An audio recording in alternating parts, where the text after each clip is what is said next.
Hello बच्चा लोग, तो फिर क्या हाल चाल आप सभी के बच्चों। जैसे आप सभी को पता होगा कि पिछले दो वीडियोज में हमने क्लास 9th के मैथमेटिक्स के है ना चैप्टर 6 के लाइन एंड एंगल वाले का बेसिक को कवर किया हुआ था। मीन जो फर्स्ट वाली वीडियो थी, फर्स्ट वाला पार्ट था, उसमें हमने पढ़ा हुआ था कि डेफिनेशन ऑफ लाइंस है ना, डेफिनेशन ऑफ द पॉइंट और point type of point, otherwise what is the line segment, ये सारी चीजें हमने कवर किया हुआ था। और सेकेंड वाली वीडियो में हमने टाइप ऑफ एंगल कवर किया था, फॉर्मेशन ऑफ एंगल, अगर एंगल पेयर्स में है तो फिर उनको वो किस प्रकार के होंगे और क्या प्रॉपर्टीज हैं, कुछ अपग्रहित थे और कुछ एक थ्योरम हमने पढ़ा था। इतनी चीजें हमने पिछले क्लासों में कवर की हुई है। अगर आपने वो वाली वीडियोस देखी नहीं है तो एक बार आई बटन में लिंक आ रहा होगा, अदरवाइज डिस्क्रिप्शन में है, लिंक है, प्लेलिस्ट मिल जाएगी आपको। अदरवाइज आप चैनल पे जाके भी चेकआउट कर सकते हो, वहां से देख के आओ। और अगर आपका बेसिक क्लियर है तो फिर बच्चों बहुत अच्छी बात है, हम लोग आगे क्लास को कंटिन्यू कर सकते हैं। तो आगे क्लास को कंटिन्यू करने के पहले मेरी एक छोटी सी रिक्वेस्ट है आपसे कि अगर आप लोग चैनल पे नए हैं तो इस चैनल को सब्सक्राइब करें, है ना। यहाँ से मैं आप सभी के मैथ के लेवल को बहुत ऊपर तक इंप्रूव करवाने वाला हूँ। तो अगर आप लोग नए हैं तो चैनल को सब्सक्राइब करो और इस वीडियो को लाइक भी कर दो, क्योंकि बहुत आगे हम लोग बहुत अच्छे से पढ़ने वाले हैं, ठीक है। और अपने सभी दोस्तों के पास इस वीडियो को शेयर कर देना, जो लोग भी आपके क्लास में हो या फिर उनको इसकी सबसे ज़्यादा ज़रूरत है। तो अगर आपने वीडियो नहीं देखी तो एक बार फिर से रिक्वेस्ट कर रहा हूँ, एक बार तक डिस्क्रिप्शन में लिंक है, वहाँ से जाके आप लोग बेसिक वाली वीडियोस देख के आओ, नहीं तो फिर आपको ये चीज़ें बिल्कुल से समझ में बिल्कुल नहीं आने वाली है, ठीक है। तो फिर चलो आप आज की क्लास को करते हैं स्टार्ट, बिना ज़्यादा टाइम वेस्ट किए हुए। आज तो आपके सामने आपके एक्सरसाइज 6.1 का फर्स्ट क्वेश्चन है ना, जो मैंने पहले से यहाँ पे नोट कर रखा है। अब इसको कैसे करेंगे ना, बस सबसे पहले तो फ़ोन को ना एक बार डाल दो आप लोग लैंडस्केप मोड में, और पेन और पेपर निकाल के बैठना बच्चों, है ना। और नोट करना, जो भी चीज़ें मैं बोलूँगा करवाऊँगा वो नोट करना, है ना। फिर मेरी जिम्मेदारी है कि आपको चीज़ें समझ में कैसे नहीं आती है, ठीक है। तो सबसे पहले बार हम क्वेश्चन नंबर फर्स्ट को डिस्कस कर लेते हैं कि जो भी क्वेश्चन है आपका लिखा है कि चित्र में देख लेते हैं। रेखाएं ए बी सी डी बिंदु ओ पर प्रतिच्छेद करती है। कह रहा है कि एक रेखा ए बी है, एक रेखा सी डी, और ये कोई रेखा नहीं, ये केवल किरण है। ओके, देखो एक अंत बिंदु है, एक साइड में बहुत दूर तक जाएगी और रेखाएं दोनों साइड में बहुत दूर तक जाती हैं, है ना। बेसिक पढ़ के आओ पहले, अगर नहीं पता थी ये बात तो ये दोनों ओ पे प्रतिच्छेद कर रही हैं, सी डी और ए बी बच्चों कहाँ पे प्रतिच्छेद कर रही है, ओ पे। आगे लिखा है यदि ए ओ सी, है ना, यदि कोण ए ओ सी, तो ए ओ सी कोण कहाँ बनेगा, तो ए से जाओ आप ओ पे, ओ से जाओ आप सी पे। तो ये जो एरिया आप देख रहे हो ना, ये जगह, ये कोण कौन सा कोण है, कोण ए ओ सी है, और प्लस बी ओ ई, बी ओ ई, है ना, बी ओ ई, ये वाला कोण दोनों कंबाइन में है और मिलके कितना हो रहा है, 70 डिग्री बन रहा है। कितनी डिग्री बन रहा है, 70। अब कोण को डिग्री में मापते, अगर आपको ये भी नहीं पता है तो कह रहा हूँ ना, बेसिक वाली वीडियो देख के आओ हमारी। ओके, ये दोनों को जब हम जोड़ेंगे ना बाबू 70 मिलेगा, ध्यान देना 70। फिर आगे बोला और बी ओ डी की वैल्यू आपको 40 गिवन है, यहाँ पे कितना 40 गिवन है, ठीक है 40 गिवन। तो कह रहा है कि बी ओ ई की अकेली वैल्यू बताओ, बी ओ ई की अकेली वैल्यू कितनी होगी वो बताओ, और बताना है आपको सी ओ ई, वो भी प्रतिवर्ती का। अब ये प्रतिवर्ती सी ओ ई क्या है, पहले हम एक बार ना बी ओ ई निकाल के बताते हैं आपको कि बी ओ ई की वैल्यू कितनी होगी। अब देखो हमको कहीं ना कहीं पे बी ओ ई की वैल्यू दी है, बट एक लोग के साथ दी हुई है, अकेली नहीं दी हुई है कहीं पे, है ना। अब देखो, तो सबसे पहले तो हम डायरेक्टली आपका बी ओ ई निकाल तो सकते नहीं, क्योंकि भाई वो कंबाइंड में है। तो आप ऐसे सोचो ना कि हम बी ओ ई तो नहीं निकाल सकते हैं, बट डायरेक्टली बता नहीं पाएंगे ना, क्योंकि ये दो चीज़ें हमको दी हुई हैं। तो इसके लिए हमें क्या करना चाहिए, देखो इसके लिए हम ये कर सकते हैं कि सॉल्यूशन पे चलते हैं अभी, है ना। यहाँ से आपका सॉल्यूशन स्टार्ट होता है। हम जानते हैं कि अगर दो रेखाएं एक दूसरे को प्रतिच्छेद कर रही हैं किसी बिंदु पे, तो उसके जो शीर्षाभिमुख कोण होते हैं वो बराबर होते हैं। तो ए बी सी डी को प्रतिच्छेद कर रही है ना, तो इसका वाला कोण, ये दोनों कोण बराबर होंगे ना। कह सकते हैं कि जो ए ओ सी है, कोण ए ओ सी है, ये बराबर होगा किसके, बी ओ डी के बराबर होगा। क्या, कोण बी ओ डी के। क्यों, क्योंकि भैया ये ना शीर्षाभिमुख कोण है। क्या है, शीर्षाभिमुख, है ना, शीर्षाभिमुख कोण है, तो आपस में बराबर होंगे। ये थ्योरम नंबर 1 था, और अपग्रहित में हमने भी ये सब चीजें बेसिक में पहले ही क्लियर कर रखी हैं, ठीक है। कि ये शीर्षा विभुज कोण है तो आपस में कैसे होंगे, आपस में बराबर होंगे। अब बताओ AOC का वैल्यू तो हमको पता है नहीं अकेला में कि AOC अकेले में कितना है, बट BOD की वैल्यू पता है तो पुट कर देते हैं। और जैसे ही BOD की वैल्यू रखते हैं हम देखते हैं कि कहीं ना कहीं मुझे AOC की वैल्यू हमारे सामने आ गई।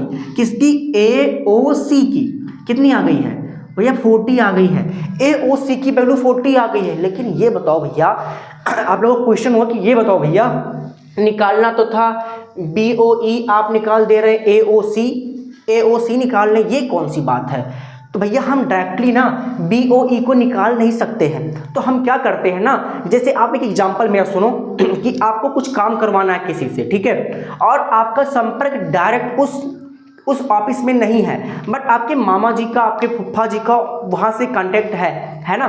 तो आप क्या करोगे, वहाँ पे डायरेक्टली उस ऑफिस में ना जा करके आप सोचोगे कि एक बार मैं अपने फूफा जी को बुलाता हूँ, उनके साथ उस ऑफिस में जाता हूँ तो मेरा काम हो जाएगा, है ना। मैं दूसरे के जरिए हम काम कर लेते हैं अपना, क्योंकि हमारा कॉन्टैक्ट वहाँ से डायरेक्टली नहीं है। तो मीन हम डायरेक्टली BOE नहीं निकाल सकते थे, बट AOC निकाल लिए है ना, AOC। अब हम BOE निकाल लेंगे कैसे?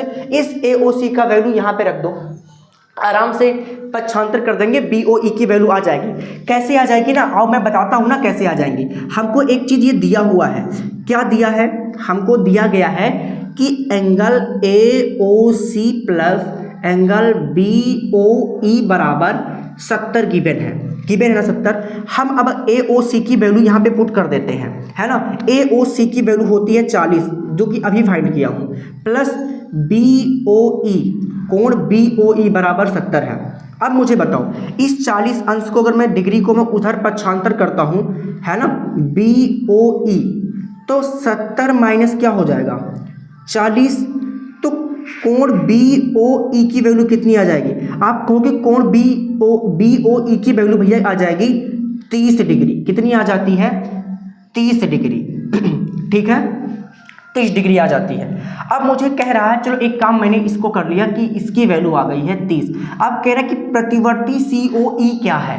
अब भैया मुझे ये बताओ ना, प्रतिवर्ती CEO क्या है। अब एक बात मुझे ये बताओ आप कि एक रेखा पे, है ना, एक रेखा पे अगर मैं इन तीनों कोणों की बात करता हूँ, इन तीनों कोणों की, तो कितना बनेगा भैया? 180 बनता है। रैखिक युग्म में पढ़े थे कि एक रेखा पे कितने भी कोण हैं, है ना, एक स्ट्रेट एंगल कितने डिग्री का होता है? 180 अंश का होता है। तो मुझे ये बताओ आप लोग, क्या यहाँ पे एक स्ट्रेट एंगल ऐसे बन रहा है कि नहीं बन रहा है? ये पूरा इसको लेके स्ट्रेट एंगल बन रहा है। तो क्या मैं इसको ऐसे लिख सकता हूँ, है ना, ये पेज समझ लो कि सेकंड पेज है, ठीक है, यहाँ से क्या मैं इसको ऐसे लिख पाऊंगा कि angle AOC plus angle BOE plus angle COE बराबर 180 है? क्यों? क्योंकि ये एक क्या है? एक रेखा है, और रेखा पे जितने भी कोण होते हैं उन सबका योग कितना होता है? 180 होता है भैया, 180 होता है ना। ये तो चीज़ें हमको पहले से क्लियर थी, है ना, बेसिक में क्लियर किए थे कि एक रेखा पे मैक्सिमम 180 बन सकता है। अब कहोगे AOC की वैल्यू 40 हम निकाले हैं, है ना, BOE की वैल्यू निकाले हैं हम 30, है ना, और COE की वैल्यू मुझे नहीं पता है, तो बराबर 180 है। अब ये दोनों जुड़ के हो जाएंगे, 70 में भेजूंगा उधर तो माइनस का 70 हो जाएगा, तो COE बराबर क्या हो जाएगा? 180 माइनस का 70, तो COE की वैल्यू कितनी मिल जाएगी भैया? 110 मिल जाएगी मुझे। कितनी मिल जा रही है? 110। लेकिन ये बताओ, आप तो कह रहे हैं कि ये केवल COE की वैल्यू है, तो प्रतिवर्ती COE क्या है? प्रतिवर्ती हम COE क्या निकालेंगे? सॉरी, COE है, ठीक है, COE की वैल्यू 110 आ गई है यहाँ पे। कितनी? 110। एक बार से मैं मार्क कर देता हूँ कि इसकी वैल्यू कितनी है? 110 है, ठीक है, 110। अब प्रतिवर्ती का मतलब है ना कि हमने पता प्रतिवर्ती वाला कोण 180 से अधिक होता है, तो ये तो वैल्यू होगी नहीं, फिर क्या होगी? मीन्स इतने को छोड़ दो, इस वाले एंगल को आप छोड़ दो, पूरा उल्टा घुमा दो, प्रतिवर्ती, है ना, पूरा उल्टा घुमा दो, तो जो एंगल आएगा वो होगा आपका प्रतिवर्ती कोण। वो क्या होगा? प्रतिवर्ती कोण। अब इसको निकालने का आइडिया ये है कि सब कोण मिलके 360 होगा। सब कोण मिलके कितना होगा? 360। मीन्स अगर मैं यहाँ पे लिखना चाहूँ कि अब अगर मैं अब लिखना चाहता हूं यहां पे एक चीज कि मैं कहूं कि प्रतिवर्ती कोण है ना COE प्लस एंगल COE बराबर कितना हो जाएगा। तो मेरी बात ध्यान से सुनते जाओ कि प्रतिवर्ती कोण जब मैं बोलता हूं तो ये पूरा एंगल यहां तक आ जाता है प्रतिवर्ती COE, और अंदर वाला COE इतना हो जाता है। तो कहीं ना कहीं पूरा गोला बन जा रहा है कि नहीं, बताओ। प्रतिवर्ती COE पूरा यहां से यहां तक घूम रहा है और COE अंदर वाला यहां, तो पूरा गोला। और एक पूरा गोला होता है भैया संपूर्ण कोण, और संपूर्ण कोण का मान होता है भैया 360, है ना, 360 ही तो होता है। फिर COE, प्रतिवर्ती COE की वैल्यू मुझे पता है नहीं, प्रतिवर्ती COE की वैल्यू हमें नहीं पता है, बट मुझे केवल COE का मान पता है, वो है 110, जो अभी यहां पे भी लिखा हुआ है। कितना, 110 बराबर 360 है।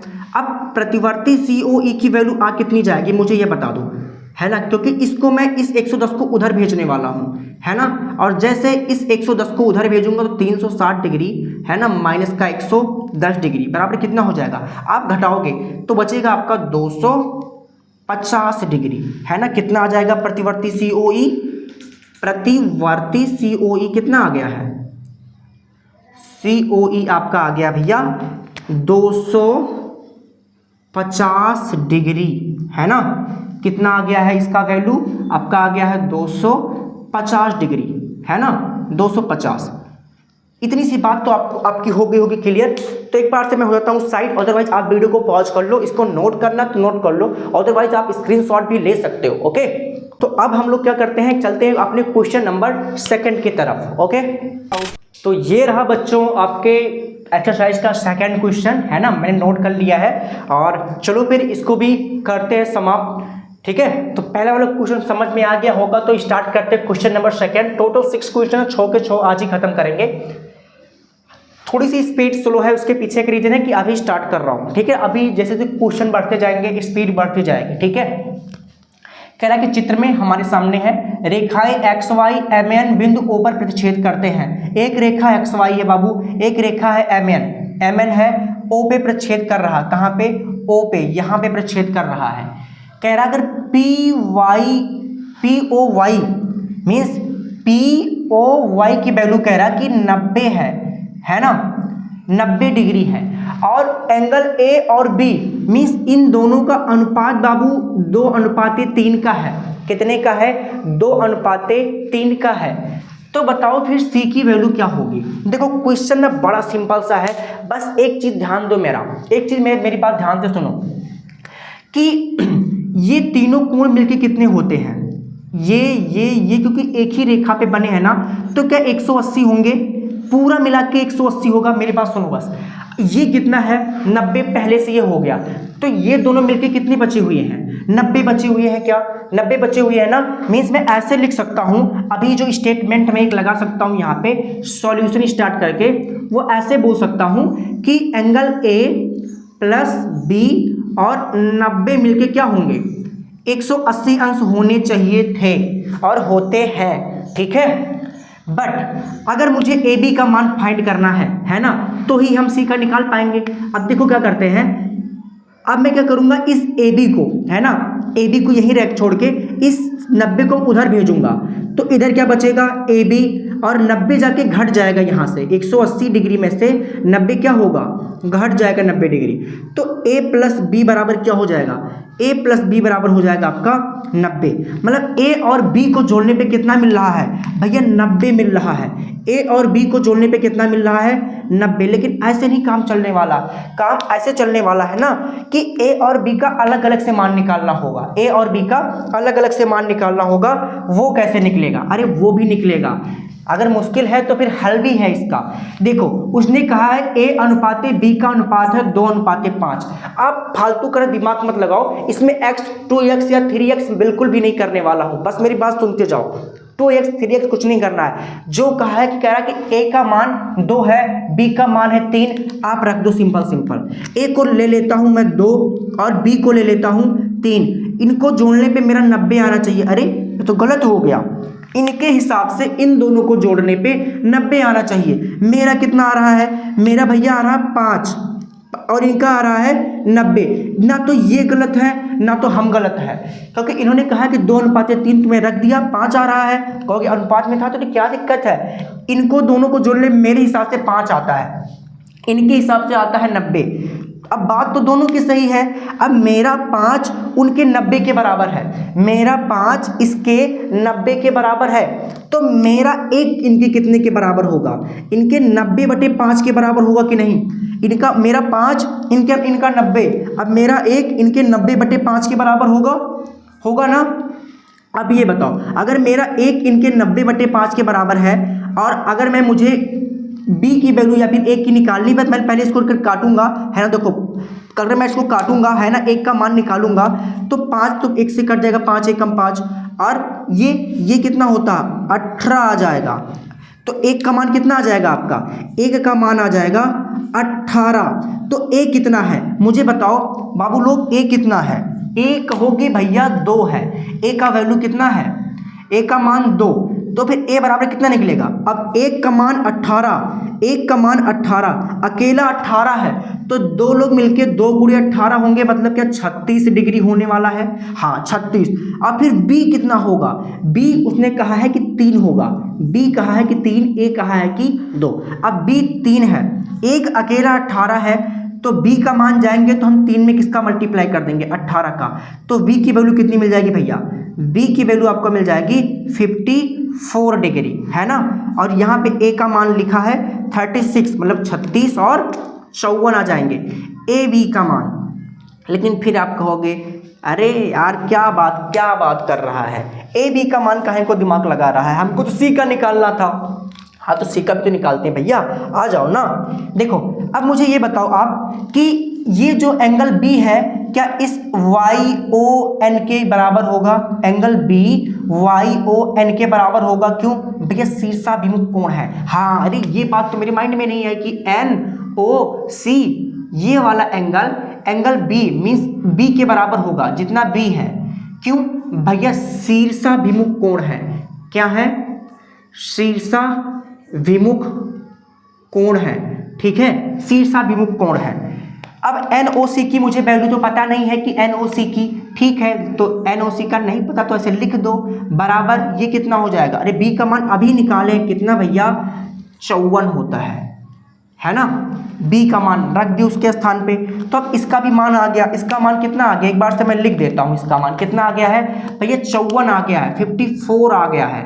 अब मुझे आप एक काम बताओ, अब आते हैं ना आपके इस c का मान निकालने। c का मान कैसे, आप बताओ कि यहाँ से यहाँ तक एक पूरा रैखिक युग्म बनेगा, एक रेखा पे 2 कोण बन रहे हैं, दोनों का योग कितना होता है 180 होता है ना। बस वही वाला स्टेटमेंट यूज करते हैं, है ना, कि अब मैं लिख सकता हूँ कि c प्लस एंगल NOY मिलके होंगे 180, क्यों भैया रैखिक युग्म है, क्या बना रहे हैं, रैखिक युग्म, या फिर बोलेंगे रेखा कोण, है ना, रैखिक युग्म बना रहे हैं, या फिर रेखा कोण बोल दो, और एक रेखा कोण 180 अंश का होता है कि नहीं, इतनी बात तो माइंड में आ ही रही होगी। हाँ अब क्या, अरे c को लिखो, c नहीं पता है तो रहने दो। NOC की वैल्यू कितनी गिवन है, NOC की वैल्यू अभी मैं 54 निकाला हूँ, जस्ट ही तो निकाला हूँ 180, तो c का मान कितना हो जाएगा भैया 180 माइनस का 54 हो जाएगा, उधर जाके इधर जुड़ रहा था उधर जाके घट जाएगा, तो c की वैल्यू कितनी आ जाएगी भैया, घटाओगे ना तो क्या 126 आएगा, 126 आ जाएगा आपके c का मान 126। ये लो आपका ये वाला भी क्वेश्चन खल्लास कर डाले हैं। तो मैं हो रहा हूँ साइड, लेना हो स्क्रीनशॉट तो कर लो स्क्रीनशॉट, अदरवाइज वीडियो को पॉज करके आप नोट भी कर सकते हो। तो बच्चों ये रहा आपका क्वेश्चन नंबर 3, है ना, और इसको करने में लगेगा बस मुझे 2 मिनट, है ना। बस ध्यान से देखना, इस क्वेश्चन में बिल्कुल 1 भी % का दम नहीं है, बिल्कुल बनाया हुआ खीर वाला हलवा है, खीर और हलवा है, ठीक है। देखो हमको क्या कहा जा रहा है कि चित्र देखो, हाँ देख रहा हूँ, आंखें थोड़ा अंदर थोड़ो कि चित्र नहीं देखूंगा, है ना, देख रहा हूँ। PQR बराबर है PRQ के, मीन्स PQR वाला कोण, ये वाला कोण बराबर है PRQ के, मीन्स इस वाले कोण के बराबर है। ये दोनों कोण भैया बराबर है, ये दोनों कोण बराबर है, मैं पहले बोल दे रहा हूँ भैया ये दोनों कोण बराबर है, मतलब हमको दिया गया है, इसको बोल देंगे क्वेश्चन नंबर अपना फर्स्ट कि ये दोनों कोण बराबर है, ये मुझे सिद्ध करना है। अच्छा मुझे चलो ये बताओ कि अब मुझे ये बताओ कि ये दोनों कोण क्या बराबर है? कहोगे हाँ भैया बराबर है, तो मैं क्या ऐसे अच्छा उसको छोड़ के ऐसे क्या लिख सकता हूँ कि SOQ है ना, SQP वाला मीन्स एंगल जो है आपका एंगल SQP है ना, या फिर बोलो PQS बोलो, क्या बोलेंगे इसको? PQS, ऊपर से नीचे आ जाओ, PQS और प्लस PQS प्लस अगर मैं जोड़ूं इसमें ये वाला PQS प्लस PQR अगर मैं जोड़ देता हूं तो मुझे क्या 180 मिलेगा? हाँ भैया 180 मिलेगा, और ये हमारा हो जाएगा समीकरण सेकंड। क्यों भैया? रैखिक युग्म बन रहा है, या तो रेखा कोण आप बोल लो, है ना, बन रहा है। सेम क्या वही काम यहाँ पे भी होगा, है ना, लिख देंगे यहाँ पे और क्या, अरे और यही कि PRT एंगल PRT और अंदर वाला ये PRT, ये बाहर वाला बोल रहा हूं मैं, और अंदर वाला PRQ प्लस PRQ बराबर कितना हो रहा है? क्या 180 डिग्री हो रहा है? ये है हमारा समीकरण नंबर 3। अच्छा एक बार आप अब मेरी बात इतना सुनो, आप समीकरण 2 और 3 को एक बार ध्यान से देखो, है ना, ध्यान से देखो। क्या इस पूरे का मान 180 आता है? इस पूरे का मान भी 180 आता है, तो जितना ये लिखा गया है क्या उतना ये भी लिखा है ना। तो क्या मैं लिख देता हूं कि समीकरण 2 व 3 से क्या लिख सकता हूं? समीकरण 2 व 3 से मैं एक चीज ये लिख सकता हूं भैया कि एंगल PQS प्लस PQR है ना, मीन्स ये दोनों एंगल 180 के बराबर है और ये दोनों भी 180 के बराबर है, तो ये दोनों के बराबर होंगे। मतलब ये दोनों किसके बराबर हो रहे हैं?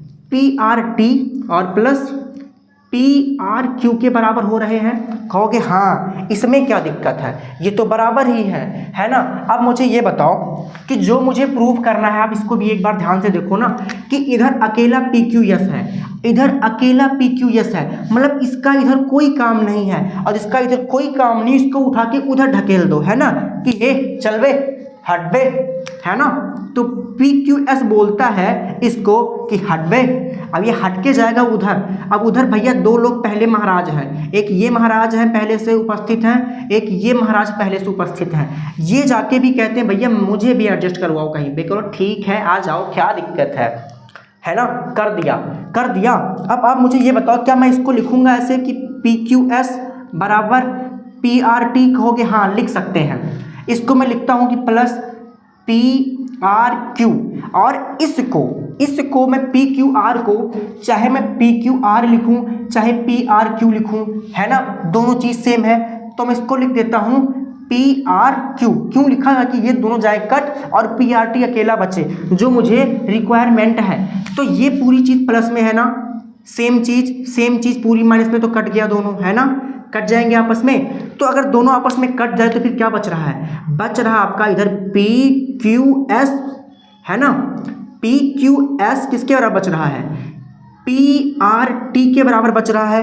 क्या यही चीज़ बच्चों हमें प्रूव करनी थी? मिला जुला के यही चीज़ तो प्रूव करनी थी, देखो ना यही चीज़ तो प्रूव करनी थी। हाँ तो यही चीज़ प्रूव करनी थी ना, तो अब यहाँ पर नीचे वाला लिख दीजिए ना कि भैया लो हैंस प्रूव्ड, कर दिया है। तीसरा क्वेश्चन भी कर दिया भाई, है ना, बस छोटा सा क्वेश्चन ही था, तो स्क्रीनशॉट लेना हो तो लो, अदरवाइज अगर अभी तक है ना चीज़ें आपको समझ में आ रही हैं तो यार अब तो यार दोस्त चैनल को सब्सक्राइब करके वीडियो को लाइक कर दो और इसको अपने सभी दोस्तों के पास शेयर कर दो एक बार, है ना। ठीक है, चलते हैं आपके क्वेश्चन नंबर 4 पे। तो बच्चा लोग नंबर लगाते लगाते आ गए हम लोग क्वेश्चन नंबर 4 पे। ओके, और इस क्वेश्चन को भी हम लोग बहुत आसानी से करने वाले हैं हल। तो चलो शुरू कर देते हैं, है ना, ज़्यादा देर नहीं करना चाहता हूँ। देखो वो कह रहा है कि चित्र में, हाँ यार अंधा थोड़ा रखा हुआ हूँ, बार बार चित्र में क्या अंधा समझ के रखा है, देख तो रहा हूँ ये वाला चित्र।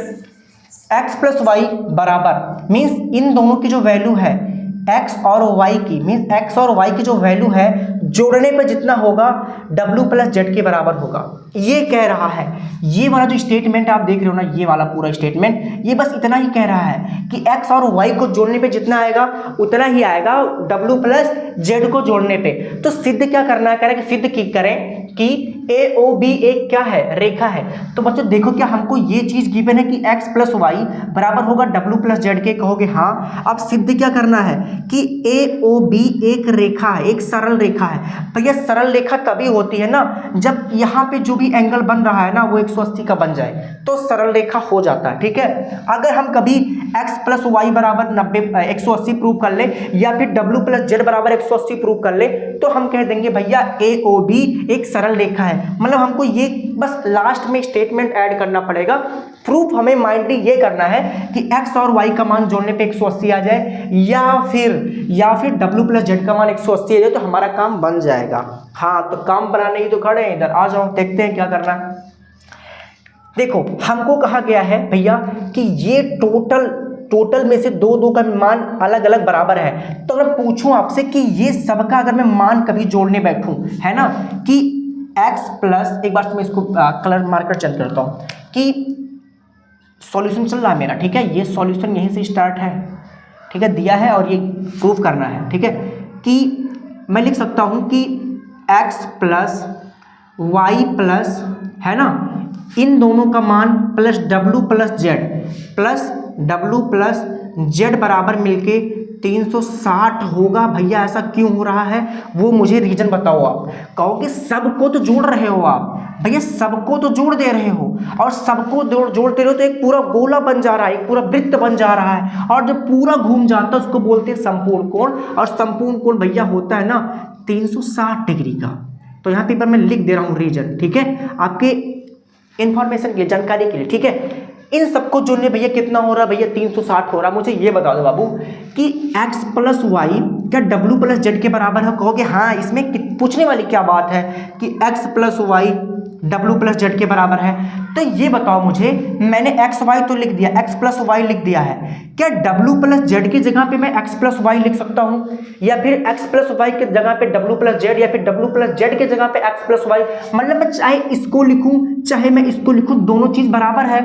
मीन्स अगर मैं कह दूं कि भैया ये भी मार्कर 10 रुपये का है, ये भी, अब चाहे ये लो तब भी 10 रुपया देना है, ये लोगे तब भी, चाहे मैं इसको लूँ चाहे इसको, रुपये तो 10 ही देना पड़ेगा। सेम चाहे मैं इसको लिखूं इसके जगह पे, चाहे इसको लिखूं चाहे इसकी जगह पे इसको, एक को लिख लेते हैं। मैंने x प्लस वाई लिख लिया है तो इसकी जगह पे मैं एक बार x प्लस वाई और लिख सकता हूं, है ना। इसके जगह पे W प्लस जेड की जगह पे मैं लिख सकता हूं भैया x प्लस वाई, है ना। और x प्लस वाई तो इधर का तो मैंने चेंज कर दिया, उधर का तो कितना रह जाएगा, उधर भैया अकेला पड़ा हुआ है 360, है ना। आप देखो एक x यहाँ एक x यहाँ, तो x बाबू हो जाते हैं आपके 2x, और y क्या हो जाता है बाबू, ये हो जाता है 2y बराबर 360 डिग्री। क्या मैं 2 कॉमन कर लूंगा, यहाँ से दोनों जगहों पे दिख रहा है, तो 2 कॉमन किया तो फिर क्या बच रहा है, x प्लस वाई बराबर का 360। तो भैया x प्लस वाई की वैल्यू क्या हो जाएगी, ये था मल्टीप्लाई, गया उधर तो करेगा भैया डिवाइड करेगा ना उधर, यहाँ जाके अब डिवाइड जब करने जाएगा, है ना, तो यहाँ पे डिग्री लगा देते हैं एक बार, तो ये कट जाएगा इससे, है ना, 18 दूना 36 और इस जीरो को ऐड कर देंगे। अब मुझे बताओ, है ना, कि x प्लस वाई की वैल्यू कितनी मैं ले आया, 180। क्या मैं यही बोल रहा था स्टार्टिंग में ना कि अगर x प्लस वाई की वैल्यू या फिर किसी की भी दो चीज़ की वैल्यू 180 आ जाती है, मीन्स x प्लस वाई की या फिर W प्लस जेड की, तो मैं कह दूंगा कि AOB एक सरल रेखा है, और कि सरल रेखा पे ही 180 अंश का कोण बनता है ना। अतः हम कह सकते हैं बाबू कि AOB एक सरल रेखा है, एक सरल रेखा है। लो भैया इस क्वेश्चन का भी काम तमाम कर दिया है, तो लेना है स्क्रीनशॉट तो लो, अदरवाइज नॉट इट। आ जाते हैं आपके क्वेश्चन नंबर 5 पे, और इसको भी करते हैं ख़त्म, और इसके बाद एक लास्ट क्वेश्चन होगा क्वेश्चन नंबर 6, उसको भी करेंगे, है ना। छोड़ने वाले नहीं किसी को, कोई भाग के जा नहीं सकता। आज चंगुल में फंसते हैं तो सब, तो क्वेश्चन नंबर 5 को करते हैं अब, है ना। चित्र में, अरे भाई दिमाग खराब कर दिया क्या, चित्र में करके अंधा रखा हूँ, दिखाई तो दे रहा है भाई, चित्र तो लिखने के बार बार क्या जरूरत है। POQ एक रेखा है, हाँ देख रहा हूँ, POQ एक रेखा है, देख तो रहा हूँ, है ना। आगे कह रहा है कि किरण OR PQ पे लंब है, ठीक है, किरण OR, है ना, PQ पे लंब है, और लंब होने का मतलब है कि यहाँ पे भैया बिना कहे 90 अंश का कोण मैं बना दूंगा, बिना कहे अगर लंब है तो, ठीक है। आगे लिखा है किरणों OP और OR के बीच में OS एक अन्य किरण है, तो OR और OP के बीच में एक किरण OS है, क्या आपको दिखाई दे रहा है? हाँ, अब गुस्सा हो रहे होंगे कि दिखाई तो दे रहा है, तो दिमाग कहीं पका के रखा हो बे। अगर ऐसा दिखाई दे रहा है ना, तो चलो आओ ना, ये प्रूव करके दिखाओ ना। हमें क्या प्रूव करना है कि ROS की वैल्यू बाबू, ROS की वैल्यू ऐसे इक्वल होने वाली है half of QoS minus PoS। ये कैसे फाइंड करोगे आप? अरे भैया, ये सब काम तो ना हमारे बाएं हाथों का गेम है, यही तो बोलोगे ना मन में, हाँ बाएं हाथ का ही तो गेम है। तो चलो मुझे ये बताओ, ये चीज़ प्रूव करना अभी के लिए दिमाग में से निकालो। ये क्या आपको पता है कि ये पूरा एंगल क्या 180 है? 180 है कि नहीं? ये पूरा वाला एंगल 180 है? कहो कि हाँ ये तो 180 है।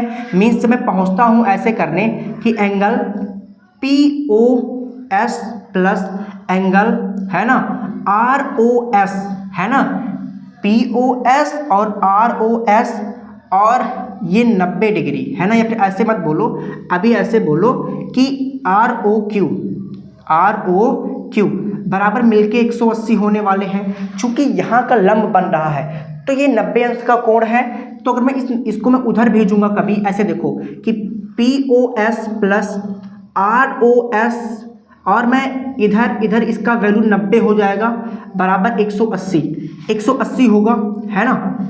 अब मुझे इतना बात मुझे बता दो बस आप कि अगर मैं कभी बोलूं कि POS प्लस एंगल ROS बराबर कितना हो जाएगा, तो कहोगे यार क्या दिमाग पागल करके रखा है, यही तो होगा।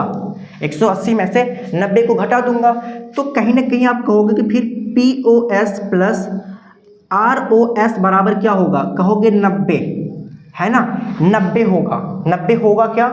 हाँ 90 होगा। तो अच्छा मुझे ये बताओ, अगर फिर मैं कभी ROS की वैल्यू पूछूं तो आप कहोगे इसका जो मान होगा इसी में से घटा दो, हमारा काम हो जाएगा। तो आओ घटाते हैं ना फिर, कि फिर ROS की वैल्यू कितनी हो जाएगी बाबू, 90 माइनस आपका हो जाएगा POS। क्या ये दिक्कत है आपको? यहाँ तक कोई भी तकलीफ है? नहीं होनी चाहिए है ना।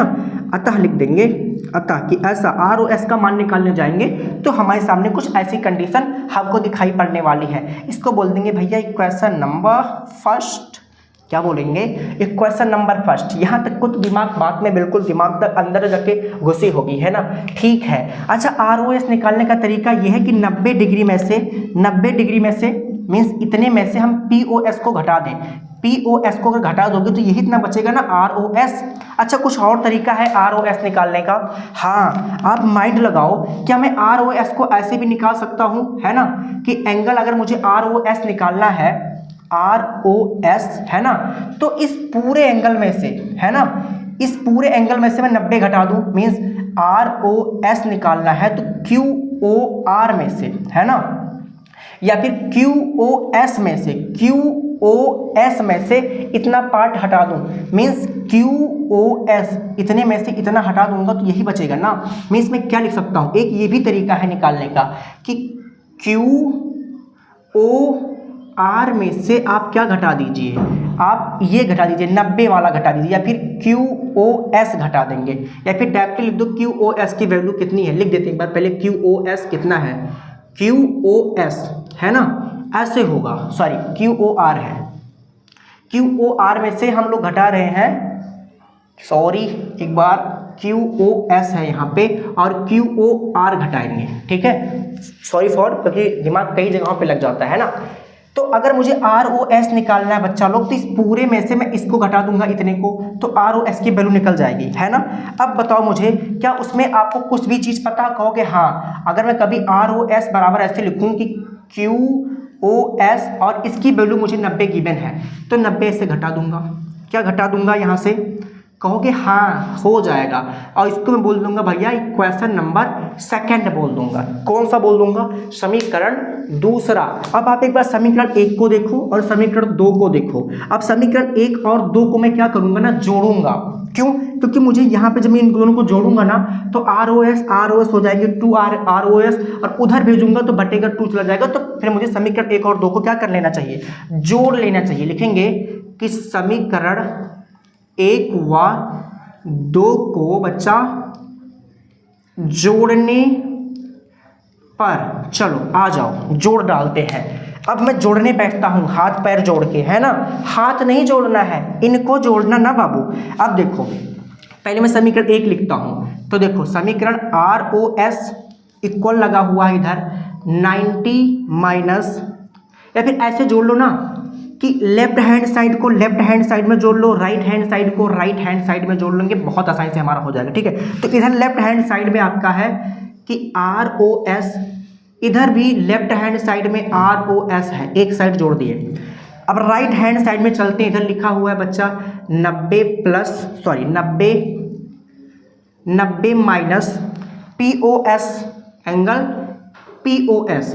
अब राइट हैंड साइड में इनको भी जोड़ना है प्लस QOS माइनस का 90, है ना। लेफ्ट हैंड साइड को मैंने दोनों लेफ्ट हैंड साइड को यहाँ जोड़ दिया और राइट हैंड साइड को राइट हैंड साइड के साथ यहाँ पे जोड़ दिया, है ना। अब मुझे ये बताओ आप लोग, बाबू लोग ये बताओ कि ROS क्या 2 एंगल ROS हो जाएगा 2 बार, है ना, तो 2 बार हो गया जोड़ने पे। जैसे AB 2AB होता है वैसे ROS और ROS हो जाएगा 2 एंगल ROS। क्या ये 90 वाला प्लस का 90 माइनस के 90 से कैंसिल हो जाएगा? हाँ, अरे क्या बात कर रहे हैं, आराम से हो जाएगा।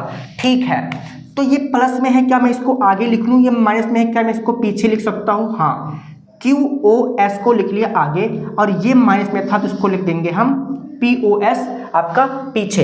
अब भैया ये जो 2 है ना इधर गुणा कर रहा है, उधर ये जाके क्या करेगा? अगर मैं इसको बोलूँगा चल बे हट यहाँ से, तो ये क्या करेगा? ये करेगा ना बाबू, ROS इधरिया है, ROS इधरिया है, जाके ये 2 बटे कर देगा वहाँ पे, मतलब उन दोनों क्या कर देगा? आधा कर देगा। किसका? QOS minus POS। मैं ब्रैकेट में क्यों लिखा हूँ? क्योंकि इसका भी आधा करेगा और इसका भी आधा करेगा, तो कॉमन लेके मैं पहले में ही ब्रैकेट के बाहर लिया था कि इसका मल्टीप्लाई इसमें भी हो और 2 मल्टीप्लाई इसमें, तो 2 से मतलब 1/2 यहाँ भी हो जाएगा, 1/2 यहाँ पे भी। तो अब हमारे सामने कुछ ये चीज़ आ गई है, कहोगे हाँ, तो आप एक बार ध्यान देखो, क्या यही चीज़ मुझे प्रूव करनी थी? कहोगे हाँ यार हो तो गया, है ना। तो यहाँ पे क्या मुझे हैंस प्रूव्ड लिख देना चाहिए, यहाँ पे अभी हैंस प्रूव्ड, है ना। और ये रहा आपका 5वें क्वेश्चन का कारोबार, है ना। और इसके साथ आपका एक लास्ट वाला क्वेश्चन हम लोग करने चल रहे हैं। बट अगर अभी तक यहाँ तक आप वीडियो देख रहे हो और आपको मेरे पढ़ाने का तरीका थोड़ा सा भी अच्छा लग रहा है तो वीडियो को लाइक कर दो, क्योंकि अनलाइक का बटन है भी नहीं अभी। और अगर आप वीडियो चैनल पर नए हो तो चैनल को सब्सक्राइब कर लो, तीसरी या चौथी बार शायद बोल रहा हूँ, तो सब्सक्राइब कर लो और नोटिफिकेशन को भी ऑन कर लेना, तो जैसे मैं नई वीडियो डालूँ या फिर जो भी मैं अपडेट लेके आऊँ वो इंस्टेंटली आप तक पहुँचती रहे। तो बच्चों स्टार्टिंग के ही एनर्जी के साथ चलते हैं क्वेश्चन नंबर 6 पे, और ये आपका है लास्ट वाला क्वेश्चन। तो हार नहीं माननी है, बस लास्ट क्वेश्चन ही तो है, तो पेन पेपर अभी भी चलने चाहिए, है ना, एनर्जी कम नहीं होनी चाहिए। एक लास्ट क्वेश्चन है और 2 से 3 मिनट के अंदर करते हैं क्लास, समझ में आ जाएगा तो बहुत अच्छा, अगर नहीं आएगा तो वीडियो को पीछे करके एक बार फिर से देखना, ओके। और नहीं भी आएगा फिर तो कमेंट बॉक्स में, है ना, बोल के जाना कि भैया आया नहीं, वहाँ पे समझा दूंगा आके, ओके। चलो अब की बार इस वाले क्वेश्चन में मुझे फिगर दिया नहीं गया है तो हमको फिगर बनाना पड़ेगा। तो पढ़ते हैं, लिखा है कि XYZ वाला एक कोण है, तो एक हम कोण बनाते हैं बाबू, है ना। तो स्केल का यूज कर लेते हैं, एक XYZ एंगल बनाते हैं। क्या? XYZ। तो चलो ठीक है, ऐसे एक एंगल बनाने की कोशिश करते हैं, है ना। और यहाँ पे ऐसे कर देते हैं, तो एक हमारा एंगल बन जाएगा XYZ। क्या बन जाएगा? है ना, XYZ। यहाँ पे मान लेते हैं बाबू X, यहाँ पे बोल देते हैं हम लोग Y और यहाँ पे बोल देते हैं Z। कह रहा इसका वैल्यू आपको मैं दे रहा हूँ, इस चीज़ की वैल्यू मैं आपको दे रहा हूँ कि है ये 64, है ना, ये 64 है, ये 64 है। अब कह क्या रहा है, क्वेश्चन को पढ़ो, कह रहा है कि XY को बिंदु P तक बढ़ाया गया है ना। तो चलो आओ बढ़ाते हैं इनको, ठीक है। XY, क्या यही XY है? कह रहा है कि आगे भी बढ़ा दो, हाँ बढ़ा देते हैं, है ना। कहाँ तक का? P तक। तो थोड़ा सा बढ़ा के आगे लिख देंगे कि भैया हमने इसको ना बाबू P तक का क्या कर दिया है, बढ़ा दिया है, बढ़ाया गया। इस सूचना से आकृति बनाइए। अरे अब बता रहे हो आकृति बनाने का, जब बना के रख दिया हूँ तब बता रहे हो कि आकृति बनाओ। बन तो गई आकृति। आगे कह रहा है यदि किरण वाई क्यू, एक किरण है आती है वाई क्यू, तो जेड वाई पी को मीन्स जेड वाई पी को समद्विभाजित करती है। बाबू मीन्स ये जो वाई क्यू किरण होगा यहीं से निकलेगा और इस एंगल को आधा आधा बराबर भागों में बांटेगा। समद्वि मतलब बराबर दो भागों में बांटना, भाजित कर देना, समद्विभाजन कहलाता है। ठीक है, तो आ जाओ ना, ऐसे एक लाइन खींच के लिख देते हैं कि ये जो किरण है ये वाली वाई क्यू जो है वो इसको क्या कर रही है, इस वाले बड़े वाले एंगल को आधा आधा करके बराबर कर दे, तो ये दोनों कोण बराबर होंगे। ये वाला कोण बच्चा इस वाले कोण के बराबर होगा। एक बार तो मैं समझाने की कोशिश करता हूँ, है ना, ध्यान से देखो। कह रहा कि ये वाला जो कोण है ना वो इस वाले कोण के भैया बराबर होगा। क्यों? क्योंकि समद्विभाजित कर रहा है। क्या कर रहा है? समद्विभाजित कर रहा है। अरे क्या बात है। अब तो एक्स वाई क्यू और प्रतिवर्ती क्यू वाई पी ज्ञात करें, है ना। अब देखो एक्स वाई क्यू है कहाँ पे, देखो एक्स वाई क्यू मीन्स ये वाला चीज निकालना है। ठीक है, और प्रतिवर्ती क्यू वाई पी मीन्स इधर बाहर का निकालना पड़ेगा। तो पहले ये निकालते हैं फिर ये निकालेंगे। ठीक है, ये वाला पहले ये फिर आगे देखेंगे। अब मुझे आप बताओ कि अगर, है ना, हमको इस एक्स वाई जेड का मान दे रखा है, एक बार लिख देते हैं कि एक्स वाई जेड का मान मुझे कह दिया है पहले से ही कि एंगल एक्स वाई जेड बराबर हमको 64 पता है, दिया है पहले से, है ना। ये चीज़ तो मुझे दे दिया है कि ले जा भैया, घर पे लेके मत जाइयो कहीं पे, बस यही क्वेश्चन तक का चलने वाला है। ठीक है, क्वेश्चन तक का चलने वाला है।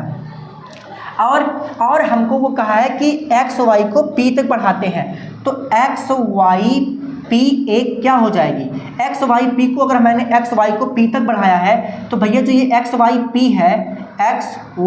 पी है एक सरल रेखा हो जाएगी, एक सरल रेखा होगी, है ना, सरल रेखा होगी, है ना। कहाँ से लिखा मैंने ये भैया, मैंने प्रश्न के अनुसार लिखा है ना। यहाँ पे चाहे तो लिख दो कि अकॉर्डिंग टू द क्वेश्चन, की अकॉर्डिंग टू क्वेश्चन, प्रश्न के अनुसार ये चीज़ मैंने लिखी है कि एक्स वाई पी एक सरल रेखा है।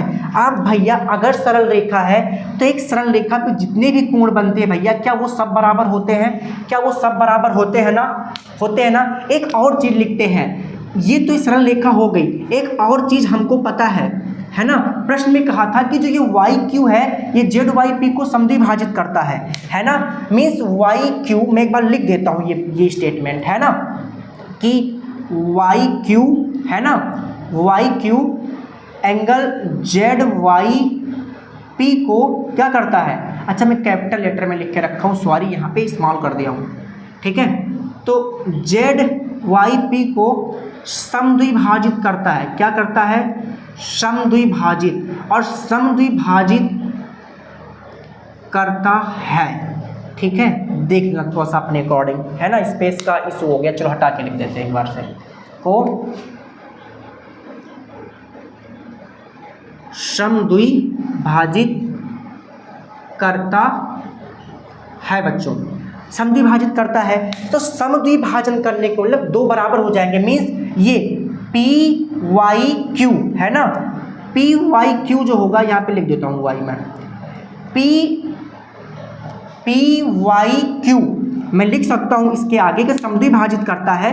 तो जो पी वाई क्यू का वैल्यू होगा बच्चों वो बराबर होगा जेड वाई क्यू के बराबर होगा कि नहीं, ये दोनों चीज़ें बराबर होंगी, है ना। इसको मैं बोल दूंगा इक्वेशन, इसको बोल दो फर्स्ट, इसको बोल दो सेकंड। अब मुझे आप मेरी बात ये बताओ कि अगर मैं इन सबको जोड़ने बैठूं, इसको अगर मैं ऐसे लिखूं कभी कि भैया ऐसे लिखना चाहता हूं मैं एक लाइन यहाँ पे और कि एंगल एक्स वाई जेड, है ना, plus angle X Y Z लिख दिया, जेड वाई क्यू लिख दो, जेड वाई क्यू लिख दिया, प्लस पी वाई क्यू लिख दो, प्लस पी वाई क्यू। भैया मुझे बता दो ना कि इन सबको जोड़ने पे आएगा कितना। तो कहो कि एक रेखा पे बन रहे हैं, तो एक रेखा पे जितने भी कोण बनते हैं वो सबका वैल्यू होता है भैया 180। कितना होता है? 180। अब मुझे बताओ इसका वैल्यू रघु को पता बा ना? रघु लोगों का एक वैल्यू पता बा XYZ के? हाँ कितना भैया? 64 पता है, 64।